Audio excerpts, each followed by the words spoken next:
Guys, আমি অমিতাভ আর আপনারা দেখছেন sports lover Amitabh YouTube channel. তো গাইস, আজকের এই ভিডিওতে Mohun Bagan super giant versus Chennaiyin এফসির যে ম্যাচটি হতে চলেছে, তো সেইখানে মোহনবাগান সুপার জায়ান্ট কীরকম শক্তিশালী লাইন আপস নিয়ে নামতে পারে, তো সেগুলি নিয়ে আমরা ছোট করে একটু আলোচনা করে নেব। তো এই ম্যাচটা মোহনবাগানের জন্য অবশ্যই ইম্পর্টেন্ট হতে চলছে, কারণ মোহনবাগানকে এই ম্যাচটা যদি জিততে পারে তাহলে কিন্তু অবশ্যই তারা আবারও লিগ টেবিলের 1 নম্বরে চলে যাবে বেঙ্গালুরুকে নামিয়ে, এবং লিগ শিল্ডের দৌড়ে কিন্তু তারা একেই থাকবে। তো এই জন্যই আজকের এই ম্যাচটা ইম্পর্টেন্ট। আর চেন্নাইও কিন্তু সেরকম খুব একটা ভালো পারফর্মে নেই এবছর। তো মোহনবাগান কীরকম লাইন আপস নিয়ে নামতে পারে, তো সেগুলো নিয়ে আমরা একটু ছোট্ট করে আলোচনা করে নেব।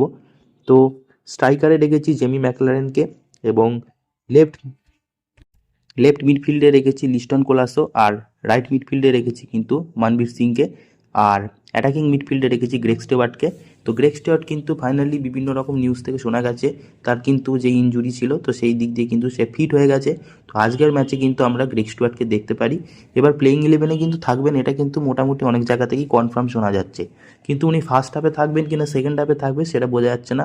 তো যদি সম্পূর্ণ ফিট থাকে তো কোচ অবশ্যই তাকে ফার্স্ট হাফে রাখবে। তো ওই জন্যই ডিমি প্যাট্রাটসকে আমি সেকেন্ড হাফে রাখলাম।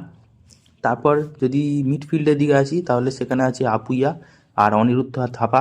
অনিরুদ্ধ থাপার থেকেও কিন্তু মানে যে নিউজটা পাওয়া গেছে, অনিরুদ্ধ থাপাও কিন্তু সম্পূর্ণ ফিট আছে আজকের ম্যাচে খেলার জন্য। তারপর আসবো ডিফেন্সে। ডিফেন্সে কিন্তু থাকছে লেফট ব্যাকে সুভাশিস বোস, সেন্টার ব্যাকে থাকছে অ্যালভার্টো রদ্রিগেজ আর টম অ্যালরেড, আর রাইট ব্যাকে দিব্যেন্দু বিশ্বাসও থাকতে পারে, তো আবার আশিস রায়ও থাকতে পারে যে শুরু করবে। তো মনে হয় দিব্যেন্দু বিশ্বাসকেও রাখতে পারে, বলা যাচ্ছে না। আর গোলকিপার বিশাল কাইত। তো এইরকমই একটা স্ট্রং লাইন আপস নিয়ে কিন্তু আজ মোহনবাগান সুপার জায়ান্ট চেন্নাইন এফসির বিরুদ্ধে নামতে পারে লিগ টেবিলে কিন্তু একে হওয়ার জন্য। তো এই জন্যই 3 পয়েন্ট কিন্তু খুব নেসেসারি। তো এই ছিল আজকে ভিডিও। এরকম আরও আপডেট পাওয়ার জন্য অবশ্যই চ্যানেলটাকে সাবস্ক্রাইব করে বেল আইকন অল করে রাখো।